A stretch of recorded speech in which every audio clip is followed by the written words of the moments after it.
కానీ పాయింట్ నేను చెప్పదలుచుకుంది ఒకటే, కొంతమంది బాప్తీసం తీసుకుంటే నేను ఫస్ట్ సరిగ్గా బ్రతికిన తర్వాత అప్పుడు బాప్తీసం తీసుకుంటా. దట్ ఇస్ అపవాది నీకు ఇచ్చే సూపర్ ఐడియా. అది నీ అంతటా నువ్వు ఎప్పుడు సరిగ్గా బ్రతకలేవు. ఎవడ సరిగ్గా బ్రతకగలడా చెప్పు? ఎవడన్నా సరిగా ఉన్నాడా? అందరూ ఆయన కృప ముందు తక్కువైన వాళ్ళమే. You can be perfect by yourself. నిన్ను పర్ఫెక్షన్కి నడిపించేవాడే పరిశుద్ధాత్ముడు. ఆయన లేకుండా నువ్వు ఎప్పుడు పర్ఫెక్ట్ అవుతావు. నీకు జయాన్ని ఇచ్చేవాడే పరిశుద్ధాత్ముడు. ఆయన లేకుండా నీ ఎత్తు నువ్వు ఎట్లా జయం సంపాదించుకుంటావు? నీ బలహీనతలో నీ పక్షంలో నీకు విజ్ఞాపన చేసేవాడే పరిశుద్ధాత్ముడు. ఆయన లేకపోతే నీకు ఎట్లా బలహీనతలో విడుదల వస్తుంది?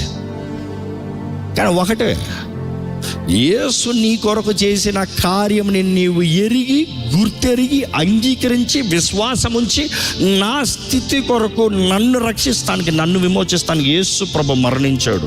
ఆయన రక్తంలో నాకు శుద్ధీకరణ ఉంది, విలువ ఉంది. నా అపరాధం నిమిత్తమే, దోషం నిమిత్తమే ఆయన నలుగొట్టబడ్డాడు, వెరగొట్టబడ్డాడు. నా శిక్ష అంతా ఆయన భరించాడు. నా సమాధాన శిక్ష అంతా ఆయన మోపబడింది. ఆయన పొందిన దెబ్బల ద్వారా ఆయన స్వస్థత ఉంది. నా శరీరానికి, నా మనసుకి, నా జీవితానికి స్వస్థత ఉంది. నేను యేసునందు ఉంటే నూతన సృష్టిని నువ్వు నమ్మి, ఆయన నీ కొరకు చేసిన కార్యాన్ని నమ్మి బాప్తీసం పొందితే పరిశుద్ధాత్మ అనే వరం అంట. అదే గతవాలని చెప్పాను, ప్రతి ఒక్కరు 2 వరములు పొందుకోవాలి. దేవుడు లోకాన్ని ఎంతో ప్రేమించి తన అద్వితీయ కుమారుని ఎలాగిచ్చాడు? ఓ బహుమానంగా ఇచ్చాడు, గిఫ్ట్. సెకండ్ గిఫ్ట్ ఏంటి? The gift of Holy Spirit. The gift called Holy Spirit. ఈరోజు చాలామంది పరిశుద్ధాత్ముడు పొందుకారంటే, పరిశుద్ధాత్మ ఆ సబ్జెక్ట్ తర్వాత ఫస్ట్ పరిశుద్ధాత్మను పొందుకో. పరిశుద్ధాత్మ లేకుండా వరములు ఏం చేసుకుంటావు? పరిశుద్ధాత్మతో స్నేహం లేకుండా వరములు ఏం వాడతావచ్చు? ఎందుకంటే వరముల్లో అగైన్ 3 కేటగిరీస్ యూజువల్లీ తెలుసు కదా. అందులో నేను వర్క్ అవ్వాలంటే పరిశుద్ధాత్మ ఉంటేనే వరకు పోతే, లేకపోతే నీకు ఇచ్చిన కూడా డమ్మీయే. ఈరోజు మిమ్మల్ని ఒకటే అడుగుతున్నా, జీవితాన్ని దేవుని సమర్పించుకునే వాళ్ళు దేవుని సమర్పించుకోండి. ఆయన రాక త్వరలో ఉంది. నీ జీవితం నీకు గ్యారంటీ కాదు. సరే, ఆయన వస్తాం ఆలస్యమైంది, నువ్వు అంతలోకి మరణించో, ఏమవుతుంది? దేవుడు నాకు తెలియజేయబడుతుంది, క్రీస్తునందు నిద్రిస్తా అంట, క్రీస్తు అంట. నువ్వు సియోల్లోకి పోయి వెయిట్ చేయాల్సిన అవసరం లేదు. ఎందుకంటే ఈరోజు చూసినప్పుడు పరదేశం ఎక్కడుంది? ఎక్కడుంది? ముందు చూస్తే నేడు నువ్వు నాతో కూడా పరదేశంలో ఉంటావు అని యేసు ప్రభు సిలువ మీద దొంగతో చెప్పాడు. కానీ ఆయన పునరుత్థానం తర్వాత ఎక్కడుంది?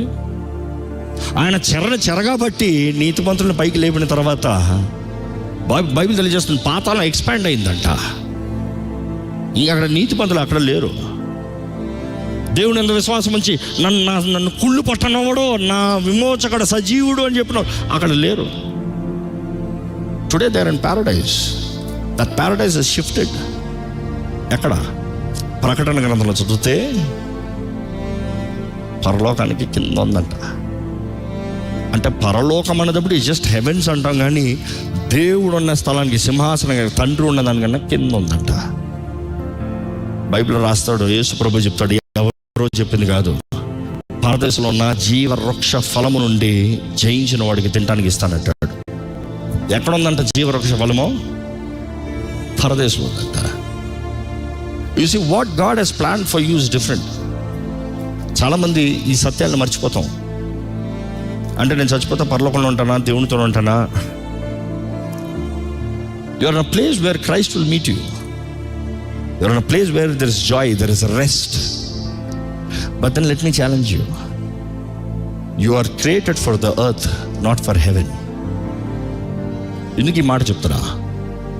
ఈ భూమిలో నువ్వు బ్రతకాలని భూమిని మనుషుడి కొరకు దేవుడు చేశాడు. సృష్టి మొత్తం దేవుడు చేసింది. అపవాది నాశనం పరిచిన దానికి శపితమైన ఈ భూమిని ఇంకా పంచభూతం మహావేంద్రంతో లయమయం చేసి, తీర్పు తర్వాత ఏమవుతుంది? ఆ ధవల సింహాసనం తీర్పు తర్వాత ఏమవుతుంది? నూతన భూమి, నూతన ఆకాశం, సిద్ధపరచబడిన అలంకరించబడిన యెరూషలేము దిగి వస్తుందంట. ఎక్కడికి దిగి వస్తుంది? నూతన భూమిలో ఉండటానికి. దేవుడు తానే నిత్యము మనకి తోడై ఉంటాడంట. You are created for the earth. చాలా మంది పర్లోకం ఏ పడివాడు అక్కడే అంటాం. తలాంతుల ఉపమానం. నువ్వు నమ్మకస్తుగా ఉండాలి, కలిగిన దాంట్లో ఫలించాలి. ఇందులో నువ్వు జయిస్తే దేవుడు అంటాడు ఏంటి? 10 పట్టణం పైన అధిపతివే అంటావు, 5 పట్టణం పైన అధిపతి అంటావు, ఒక్కటి దాచిపెట్టినోడికి చెడ్డ దాచరా తీసుకెళ్ళి అగ్నిలో పడేయండి, అంధకారంలో పడేయండి, చీకట్లో పడేయండి, వేధించబడే స్థలంలో పడేయండి. You see we are accountable for our lives. కానీ దేవుణ్ణి ఎంతకుండా స్తుతిస్తున్నాను ఏంటంటే ఒక్క విషయంలో, దేవా దేవుడివైన నీవు ఈ భూమి, ఈ శపితమైన భూమిలో మాతో ఉండి, ఎందుకంటే మా అంతటా మేము ఇందులోంచి బయటపడలేము, మా అంతటా మేము ఏది సరిగా చేయలేము. కానీ నీవు మాలో ఉండి, మాతో ఉండి, మాకు సహాయం చేసి, you see understand one thing, పరిశుద్ధాత్మ నీతో ఉన్నాడంటే లైఫ్ ఏదో జెట్ లాగా స్మూత్గా పోతాడని నేను చెప్పట్లే. ఎందుకంటే వాడు ఉన్నాడు నీ జీవితాన్ని నాశనం చేస్తానికే పొంచున్నాడు. వాడు అనుచరులు నీకు ఏదో ఒక ఇరుకులు పెట్టి దీన్ని దాడి చేస్తానికే పొంచున్నాడు. కానీ నీలో పరిశుద్ధాత్ముడు అంటే నువ్వు ధైర్యంగా చెప్పగలుగుతాడు, నాలో ఉన్నవాడు అది ఏది రానే తెలుసుకోదాంపా, ఏమి జరగనే తెలుసుకోదాంపా. What may come, what may happen, whatever the consequences, if I'm in the will of God, I'm always doing the best.